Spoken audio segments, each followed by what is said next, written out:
Welcome to Bob Cargill's Marketing Show, a ridiculously awesome podcast bursting with insightful commentaries and intriguing conversations on the topics and issues that are on the minds of marketers, advertisers, social media, and PR professionals today.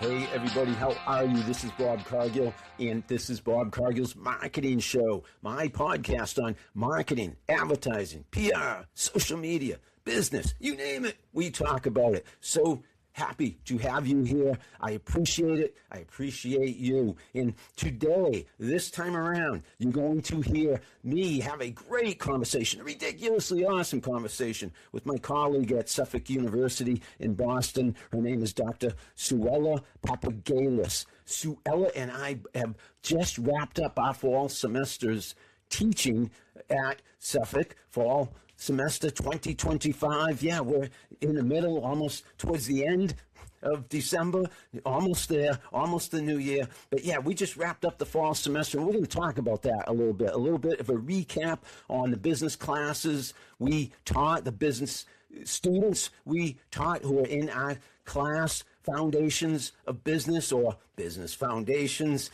And this was incoming freshmen, and we each taught different sections of the same course. And so we're going to talk about that course today. We're going to talk about how ridiculously awesome our students were during the course of the fall semester. And we're going to talk about everything from AI to marketing to our teaching styles, how we motivate our students, how we motivate ourselves, career development for our students beyond their educational journeys, and everything that we think was a highlight, a positive in the semester, which is pretty much everything we did during the semester. It was all positive, especially the students. The students are rock stars that we both have in our classrooms, and you're going to hear us reflect on that in the next 40 to 45 minutes. So thank you for being here. Thank you for tuning in. Thank you for watching if you're watching on YouTube or listening wherever you listen to your favorite podcasts.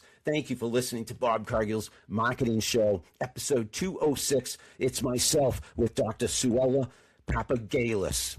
Hey everybody, this is Bob Cargill, and today I am thrilled, absolutely thrilled to be joined by my colleague, Dr. Suela Papagelis. And Suela and I both teach Foundations of Business at Suffolk University, but we also both teach at other schools in Boston, and we'll talk about that in just a few minutes.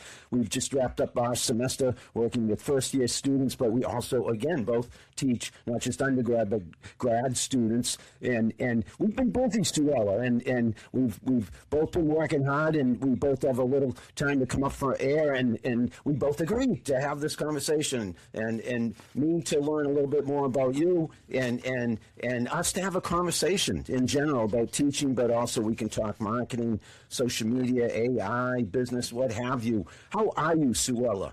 Good. Thank you, Bob, for having me on your podcast. I always follow all your podcasts, and they're so inspiring, and they bring in so much joy, and I think it's a great addition. So I'm honored to be on your podcast. Well, I'm being honored that you are here, Suela, and we'll launch into what typically is a first question I ask my guests, and that is really just to tell us about your journey, what you think might be highlights or important touch points or milestones. That's the word I'm looking for in your journey up to this point. I know you have a business background and as well as obviously all the teaching like myself. We have very similar paths, I think, different but similar, if you will. Yes, so I studied international business at Suffolk University for my bachelor's degree, and then I did get my MBA. I've been working in investment companies since I graduated, even before then. And then I decided that I wanted to teach. So once I got my master's degree, I started teaching. And once you get a taste of both worlds, it's just, you can't live without it. You just don't feel complete. So as I started teaching, I started teaching at Suffolk University, and then at Boston College, at Boston University, and then at Northeastern. I just loved it. I loved how students, they kind of inspire us every day as we help them navigate through challenges and, through learning experience. I decided that I wanted to do my doctorate degree. And I did do my doctorate degree at Temple University, and I graduated last year. And I think it's one of the best decisions I've ever done in my life. It's just once you're eager to always learn, it's like a milestone that you reach and you feel good about yourself because it's something that you thought you didn't want it, but along the way you realized, yes, I do want it. And definitely the best decisions I've ever made. That is awesome, Dr. Suela Papagelis. To make clear that yes, you are a PhD, correct? That's what that means. Yes. So I did get a doctorate at Temple University. It was an executive doctorate in business administration. Very, very impressive. Back in the day when I got my master's degree, and that was a long time ago, got my undergrad, BA, and BS, television and radio, believe it or not. And I thought of maybe going after a doctorate degree, but didn't. And I don't think at this point in my life I would, but I am impressed and yes, part envious because I always thought that would be a nice accomplishment and impressive accomplishment. So congrats to you. Thank you. Actually, I did start it from, so you and I will work with Jodi Denton, and she got her doctorate at Temple, and I did see it online and congratulated her on LinkedIn, and I asked her, she's like, it's very difficult. It's so much work. And I had small children back then, so she was like, Suela, I'm just letting you know I was able to start doing that when my kids went to college because you need to dedicate a lot of time. I did take that as a challenge. So, say, of course you did. Right. So then I was able to get in. It was a very competitive program. And yes, it was hectic. I can't, I can't sugarcoat it how hectic it was. I had to travel to Philly once a month, 3 days, the whole weekend. I used to do lectures, 8 hours. We had lectures and, having a full-time job, teaching in 3 schools, having a family. Oh, and it's always like having, a life full, but you're just trying to manage everything. But it was doable. I have to say it was doable. And again, the best decision I ever made in my life. That is awesome, ridiculously awesome. And you do have a lot going on. And we've talked, we actually, I don't think, met all that long ago, maybe within the last year, as our paths have crossed at Suffolk University. But we've hit it off, right? We hit it off right from the beginning. I think we've talked and shared about our styles towards teaching and our backgrounds and also our temperament, if that's the right word. We're both, if I include me in what I'm saying about you is, well, first and foremost, ambitious and always achieving, reaching for the brass ring, if you will. You are juggling so much, and it's very impressive. What is the reason? Is that how, if you will, you were born? Is it something you picked up along the way? What makes you such a hard worker, such a determined, ambitious professional?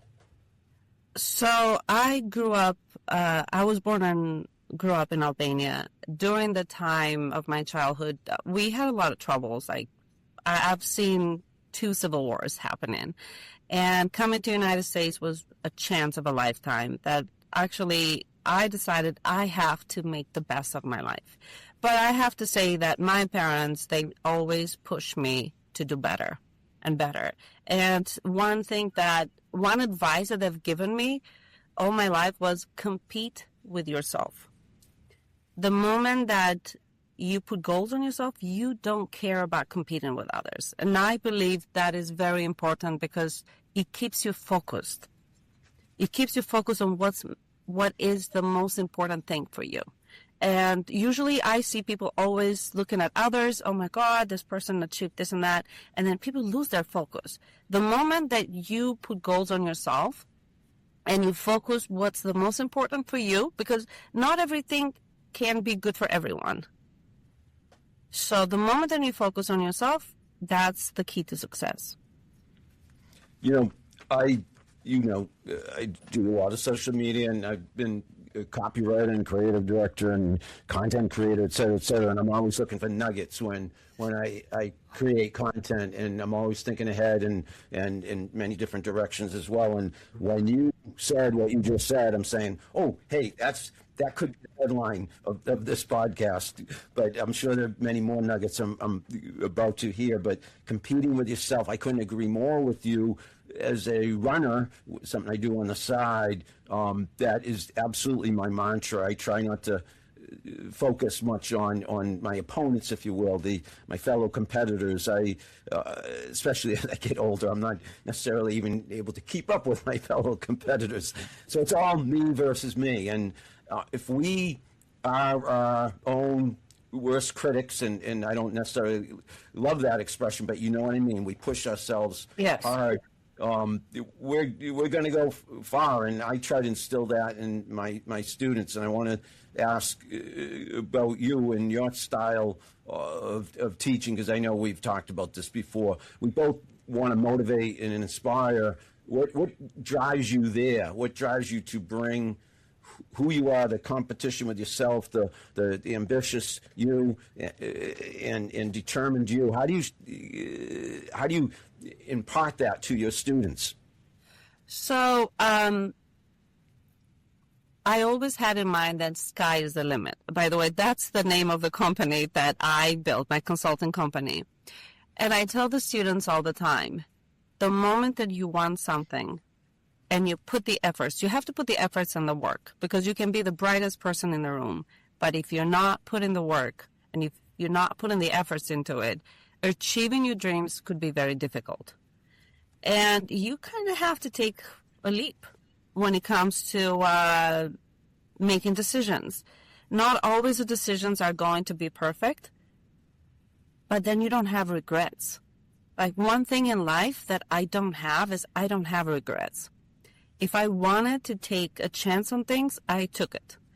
At times, was success. At times was a lesson. You can never see things as failures. There's no such a thing as failures. If you're not successful at something, that was a lesson. You learned something, and then next time that you're trying that, it's going to be a success. And through my experience, I always tell students, you need to be in an environment where you feel yourself. You have to be in an environment where actually people cherish you, where you see yourself thriving. The moment that you don't see that environment, you can move on and you can look for the environment. You are, like, at times students that laugh when I say, but you're not a tree. You're not planted somewhere that, oh my God, I cannot go anywhere. No, absolutely not. You have to see what's best for you. You have to find your happy place. Yeah, not even a question. And being happy, having passion for what you do. We both, you and I, again, having talked before, I'll tell briefly my story, which you've heard, but for the sake of anyone listening, watching, I wasn't always happy in the business world, even though I thought I might have been. And now I'm incredibly happy as a professor, and it makes the work so much easier than, frankly, my 35 plus years in corporate America, in advertising and marketing agencies and on the client side, et cetera, et cetera. So on to your point, I like to tell my students, make sure you're really going to enjoy what you do after college, because you're going to be doing it for the rest of your life. Right. No, I agree with you. But in the same time, I had to change my major 3 times. And I do get a lot of students come in and saying, oh, I don't think I picked the right major. I don't know what to do. I'm not happy. So I heard from everyone that computer science was the thing. So I registered, I went to class, and 1 and zeros, I was bored to death. I mean, computer science could be great for some people. It was not for me. So the next semester, I immediately changed it to political science. And I wanted to be a lawyer. I started working in a law firm, and I realized that's not what I wanted to do. And then I changed it to international business. And I could do so much with that degree. I could work in investment. I could work in marketing. I could do anything. So when students come to me with questions, I tell them my story. I turned out fine. I changed it. As long as you realize that you need to make the changes as soon as possible before, you're losing so many credits, just change it. Be who you want to be in the future, because that's going to be the profession that you choose for the rest of your life. And you and I would both know, when you're young, you can make so many decisions, good or bad, but it affects only you. The moment you have a family, that your mistakes are felt by everyone. So students, I tell them all the time, just make the right decision that makes you happy. This is, just like you, this is a profession that you're going to be doing for the rest of your life. Or actually, I changed professions. I was working in investment, and then I got my doctorate degree. I opened up my own company. Now I have a consulting company and I teach. So I think the moment that we all believe that we're not stuck, there's always a solution out, we can find it. It's just a set. Don't be afraid of change. I couldn't agree more. I wrote my book about my career up until a few years ago about all of that, 20 jobs, 20 lessons, and my having changed, pivoted in the marketing industry. I stayed in that industry my whole career, still am in that industry, but absolutely did I work at a multitude of agencies. That's what a lot of creative people do anyways as a creative director. But I learned from all of those experiences, and I was the same way when I was young and not knowing what I wanted to do when I grew up, if you will, but more I wanted to do everything, and I still am that way. I want to conquer the world, and that's okay. I've realized that's a good thing. That keeps us going, and so yeah. But what you said, I took away big time from what you just said is, making mistakes when you're younger, in many cases, only affects you. Whereas when you acquire a family and children and all these additional responsibilities, it can the consequences of your decisions can manifest in so many different ways. So the stakes get higher, but at the same time, we should never live unhappily if we can help it. We should always realize there's a plan B or a plan C, etc. Do you agree with that? I agree with you, and I do have people that I know that they're stuck. They're not happy on their profession. They feel that they're just going to work because they want to get a paycheck. And I tell them, if you plan it well, you need to have a long-term planning. You can always end up doing what you like and also make the money that you need. It's just a matter of long-term planning and focus. The moment that you're focused on what you want, you don't have to be stuck. But there's so many people stuck out there that they don't like what they're doing. They're stuck, they're made for it, and they just feel burned out. So I have seen that too, to this day, in people I meet or people I know, and I'm frankly sad for them. But I also think it's a lot of people, meaning a lot of people are afraid of change, and yes, it can be intimidating. Yeah, it's 100%. So you don't have to take the leap of, making a decision. You are never going to change. And sometimes when I hear the same story from people, oh my God, I'm not happy. I don't know if I want to do this. And I'm like, do something. Don't just complain. Do something. Because, okay, for the moment you might be complaining to me and we're having coffee and I'm listening and you feel better when you go home. But then when you see that you're stuck in a position for so many years, it's time for you to realize that you have to do something. change companies, change professions, do something that will make you happy. In the end of the day, everything starts with us. The moment that we are happy, we make everyone around us happy. And we're successful. Yeah. So everything starts with us. If we don't work on ourselves, we're never going to make progress or even make anyone else happy. Yeah, being self-aware and like you said, working on ourselves in many different ways, and that includes emotionally, mentally, physically, intellectually, spiritually, et cetera, et cetera. I wanted to tell you very brief. I'll try to be very brief. I'm a runner, and yesterday I was out on a run on the rail trail here in Sudbury, and they have this new extension of the rail trail. It goes into, I think it's East Sudbury towards Wayland, and I am loving this section of the rail trail. It's beautiful, and it's open land in terms of the view you have. I think it's preserved environment, and the railing on the side. So I like to do daredevil things, and I used to do a lot of daredevil things when I was a kid. As I get older, I have to limit how many daredevil things I do. And my wife, she knows, because I can fall nowadays, or bump my head, or break my finger. Anyways, yesterday I got up on the rail, and because I do motivational videos, and I put the camera on me and tried to film a little, and I didn't fall. I'll say that in advance.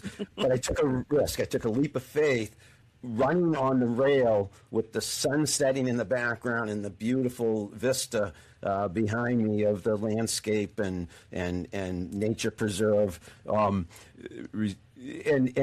I can use that now as a backdrop for some of my motivational speeches, and I think it ties in perfect with what you and I are talking about, and that is, do something different to make you feel more confident, maybe to break out of the routine, and that's what I love to do mentally and physically. I don't know. You must have similar examples, maybe not exactly like that, but I wish I had the running desire that you have. Every time I see your videos and you're running, I'm like, please, Bob, I wish that could rub on me and, I could start running. It's not what I would do. However, there are many other things that I like doing research. So I also do a lot of coaching. So that's how I spend my time. Plus having kids, and being a mother, it does take a good amount of my time. And so, yes, I do have similar, things that I do, but not as active as you are. Like, I really wish I could. I am lucky that I have the running. I mean, that I had when I was young. I was kind of that way as a kid, and I am lucky that it's carried me, because if I didn't have it, it's therapy for me, frankly. It's cathartic, and I don't know what I'd do without it. But yeah, I've paid the price, trust me, many, many times by falling or overdoing it. But it's also very culture driven, I have to say. In the United States, I think people are more active when it comes to running. In Europe, we are so. If you ask me, let's go running together, I'll probably give you 1,000 excuses why I can't. But if you telling me, let's go for coffee, I will just run to come. So I think I like that. The decisions that we make are very culture driven. But yeah, I do want to be like you one day and just start running every day, since I have a little puppy now. Yep. So I want to make that as one of my goals. We'll try to jog together and have coffee together more often. Absolutely. And you are in the thick of things, and I don't have to ask you any probing questions, if you will, but with kids, younger kids, and my kids are older, my grown up, so they're out of the house in their late 20s. My stepchildren in their 30s, but I know exactly what you. To a degree, you're a mom. I'm just a dad.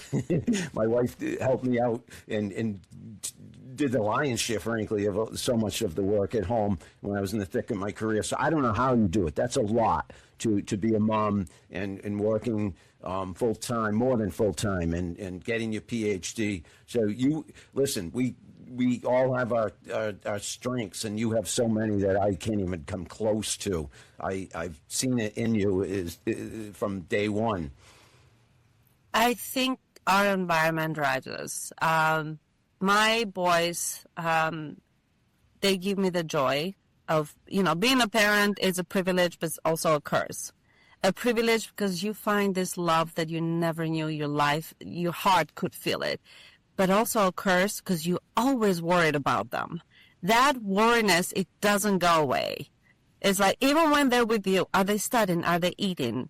Are they being careful when they're crossing the road? Like, every day of their life is a joy, but at the same time, as a parent, that never leaves you. So they drive me. They drive me to be better, and I think that no matter what we tell our kids, they're not going to do everything, but they will see what we do. They will copy our actions. And I believe that's the foundation for them. If they see a mother that is always trying to do, to achieve things and do her best, I think they just going to mirror that, those actions. They're going to mirror that and project it in their life. At least that's my hope. No, exactly. Of course, it's the best. That's idealistic, but we need to, as you said earlier, the sky's the limit. My expression always reach for the brass ring. We need to feel we're doing the very most we can to be good role models for the younger generation. How do you motivate? It could be your kids or your students or whomever is around you. How do you motivate and inspire? Do you have any tactics, strategies that are unique to yourself, or that you've picked up along the way? What's your secret sauce? So when it comes to students, my ice-breaking exercises with them, or the first moments, I explain to them about personalities, but also body language and languages. So why? It's very important for students to be understood in an environment. They need to be placed in a very safe environment where they can be themselves. But at the same time, that environment has to help them understand others. So I do have a few videos where they're showing how we can understand people, how, like lookers, for example, people that they look you in the eye, or the listeners, people that just listen, they are paying attention. But when you are in a team and you have a looker and a listener, they can misunderstand each other very quickly because the way how they think and the process they're thinking is very different. So I do these ice-breaking videos to them. And along the way, I make sure that they know they are in a safe environment where there's no stupid questions. Every question has a meaning. Every question needs an answer. And because of us being very different, and I tell them, being different, it's great. We don't have to be the same.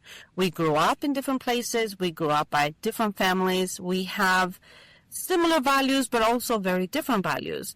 So the moment that you make students feel accepted and they're part of something, they are going to do their best. And if you come to my classes, it's very similar like in your classes. That's what our students share.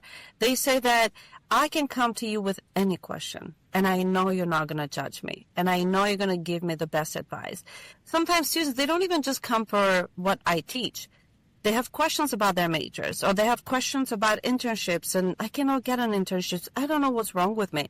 And I tell them, you just have to make the efforts. You might try in so many places. Doesn't mean that you're going to get every position.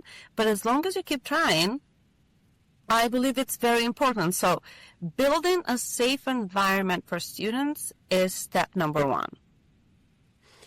Yeah, I'm amazed, but not surprised at how we think alike. I think we probably act on our thinking, our strategies in our own unique way. But that safe environment, I couldn't agree more with you. It's something I always wanted as a kid and throughout my whole life up to this point, in all walks of life, personally, professionally, in school, at work.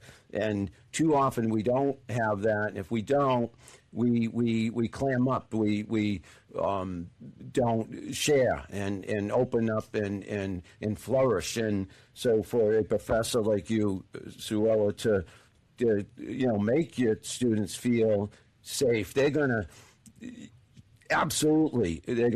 blossom and flourish, and the sky is the limit. They'll reach for that brass ring, my expression, your expression, and achieve. And it's unfortunately not something in life. It's not as common as you and I would wish it was, and that is, not judging others and speaking up and not being afraid of judgment.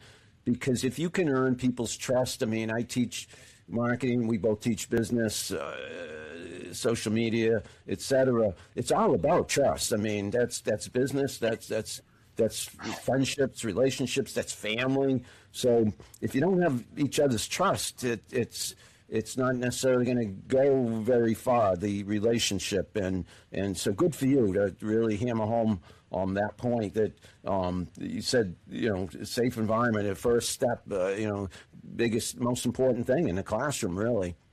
But also understanding, so our schools, we're very lucky that our schools are very international. So our students get to experience firsthand dealing with different cultures. And the moment that you emphasize culture as something that is very valuable, then students start learning about each other. The moment they learn about each other, they get to know each other, and those walls, they just coming down slowly. But it makes teamwork very productive. And sometimes even personality. So in business, you always deal with people that have different personalities. You might be from the same culture, but they have different personalities. I think once we teach students to know about culture, different personalities, then these are very good foundation for them to move on to even bigger projects. So, teamwork at times can be very challenging, right? So students, you have some procrastinators and you have the one that they want to have everything done on time. The moment that you kind of introduce them and you place certain steps that are mandatory, them to get to know each other, that way they delegate the tasks, but also the way how they handle each other. It's so much easier the moment that you help them understand personalities and culture. The rest after, it's so much easier. They really learn to work with each other.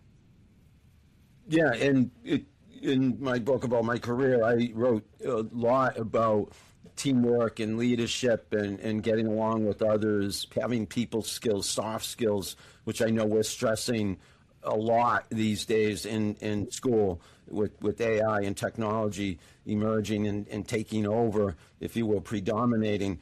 Soft skills are so important. I have always said to students and people, if they've asked me about my career or work, that getting along with others, soft skills, people skills, your word culture, another word diversity, no matter who we're working with, talking about, interacting with in all walks of life, it makes, we need to be able to understand others and be empathetic of others. No, absolutely. I agree with you. When you mentioned AI, my dissertation was about artificial intelligence and bias. And throughout my studies, one thing I understood that artificial intelligence, it's a great tool. But we cannot allow it to replace our critical thinking. I don't think we'll ever replace the critical thinking. And with my students, at least what I usually do, because for us it's great as professors because we have done our learning the old-fashioned way. We went to the library, right? We went through books. Can you believe that? Right? So it just sounds so ancient to them now. I know. But with them, I emphasize a lot critical thinking. And I tell them, I grade you based on critical thinking, not about how well can you memorize questions in a test. I see you critical thinking during projects. I see you critical thinking during case studies. And I do give them very challenging case studies that it takes them outside of their normal, like outside the box. Sometimes they say, well, you, professor, think out of the box. I'm like, no, I throw the box away. There's not even a box around it. Love that. Every single one of you, it is very different. You can come up with very different solutions from each other. You might not agree to them, but I'm sure it plants a seed on you that it makes you think differently. And again, coming back to culture, the way we grew up, every single one of us, we can think of a problem very differently than others. And we can come up with different solutions. So here's another thing, Bob, that you and I have witnessed throughout years. What has worked in the past, it's not always going to work. Strategies are very different, and they have to change over times. For example, we're seeing a lot of companies going out of business because they're not changing. And the same thing with artificial intelligence. It is a great tool. It's impressive. It's changing over times. But one thing that we have to keep in mind, until it reaches perfection, is built with bias. There's a lot of bias into it. And also at times it can do more harm than good. So the moment that we keep in mind that artificial intelligence is a tool that can help us improve processes, we are going to be perfectly fine. But we cannot just fully relate and depend on artificial intelligence. And starting with students, on the business foundation that we taught, first thing I did is I took the case studies and we read them in class, paragraph by paragraph. And then as we were reading them, I was asking them, what do you think this meant? That's how you build critical thinking in the young generation. Like their brain has to exercise, has to learn how to see and read between the lines. And then once we did that as a class, then we put it through AI. And I asked them, now compare. What did we learn when, as a class, we read the case study, and what is AI bringing to us? So we did have a lot of things in common, but in the same time, AI could not articulate or see certain things on critical thinking than human brain can, or the compassion. And I believe that was a very good lesson for them. And on the second case study, I said, okay, let's put it through AI. They're like, no. We want to do it the same way that we did the first time because we understood it better. And throughout the class, that's what we did. We read it together. We analyzed it. Everyone brought their point of view. Everyone just added to everything that we were, brainstorming. And I believe it created a very good habit for them to use your brain, exercise your brain, because right now, especially for freshmen, it's very important for them to learn the habit of reading as much as they can and analyzing things thoroughly. Yeah, exercising your brain, it's so important at all stages in our lives, certainly at the younger age and certainly right now with technology making it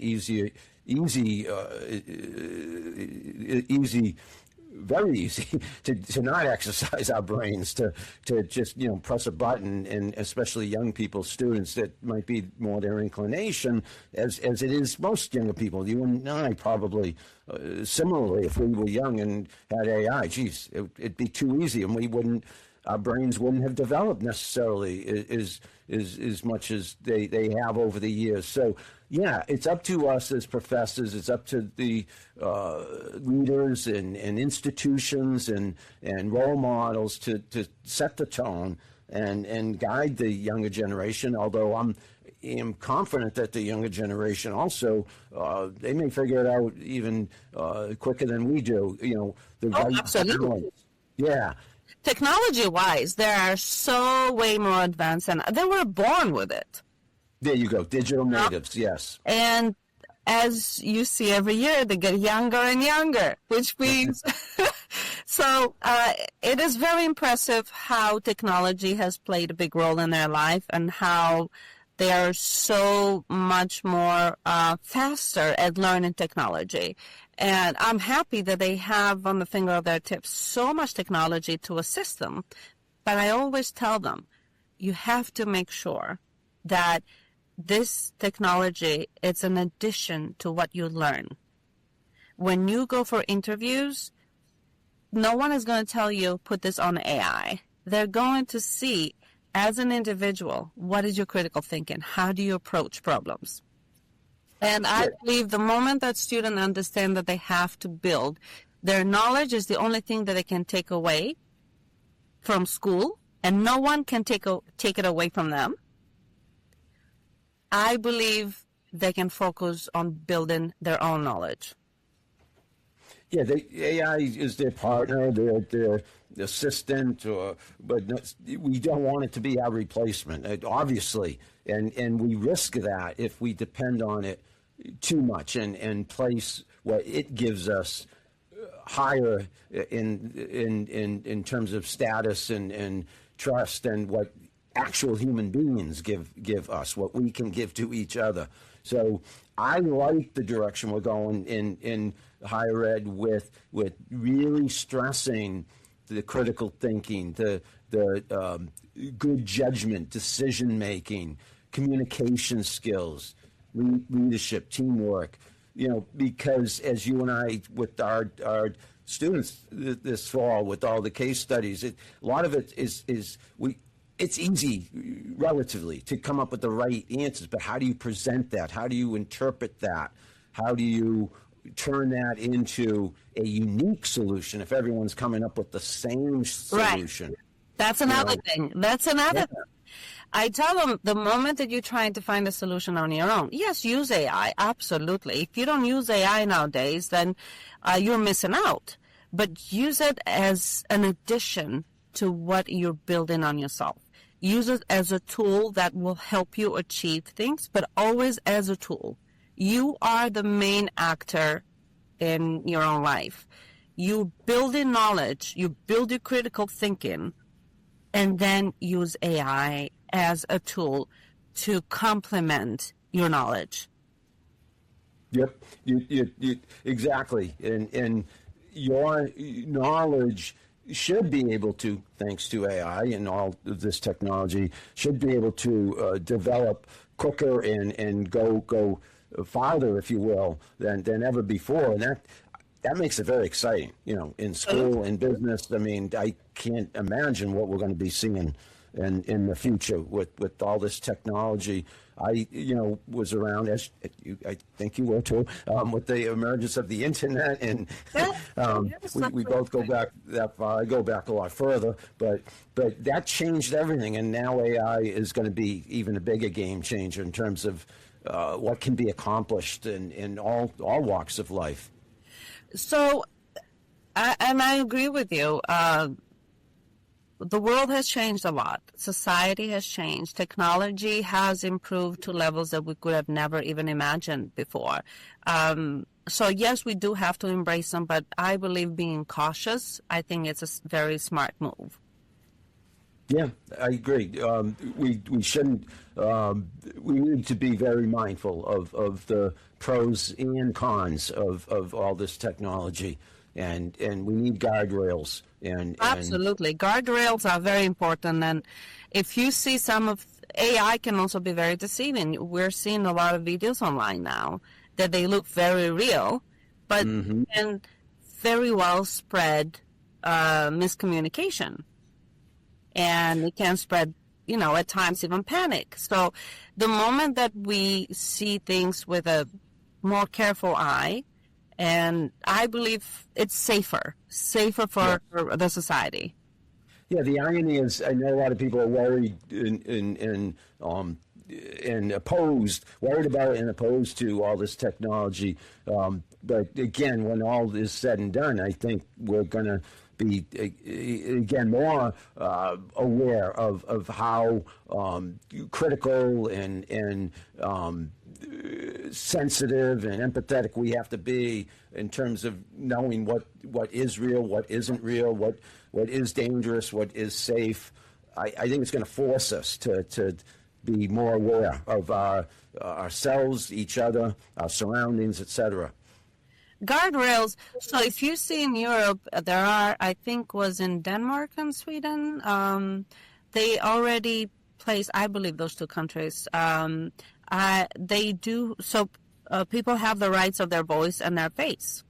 So no one can really use someone's face on videos or pictures. And I think that is very critical because nowadays we're hearing cases where they're kidnapping kids because they're in the face of the parents. They're asking for them to be released from school. Or even there were cases with bank accounts being totally wiped out because of, misuse of AI.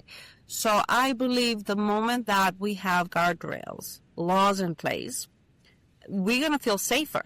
But also social media with AI, it's not very, it's not as safe as we want it to be for our kids. You and I, when we grew up, if we got bullied, it happened on a playground. We came home and stopped. Now, with social media, that can be 24/7. Yep. It sure is, and it can hang over them and negatively affect them in so many ways. And cyberbullying and online negativity and hate, sadly, that obviously is a big downside. And as role models, as parents, as leaders, institutions have to really be institutions and the people working at these institutions have to be on alert on behalf of our constituents.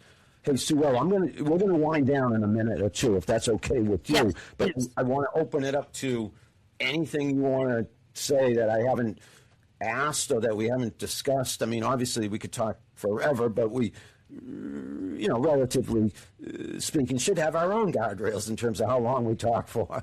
No, absolutely. Absolutely. Hey, how are you? This is Bob Cargill, and that was Bob Cargill's Marketing Show, episode 206. Myself talking to Dr. Suela Papagelis, my colleague at Suffolk University. The episode ended quite abruptly. That's because while we were recording, there was a storm outside and there were high winds, and I lost my internet connection. So the conversation ended quite abruptly, but we were almost about to end the conversation anyway. But because it ended so abruptly, I just wanted to say hey and thank you, and I appreciate you. Thanks for tuning in. Hope you enjoyed that episode of Bob Cargill's Marketing Show. Hope you will tune in to the next episode of Bob Cargill's Marketing Show. Thanks very much.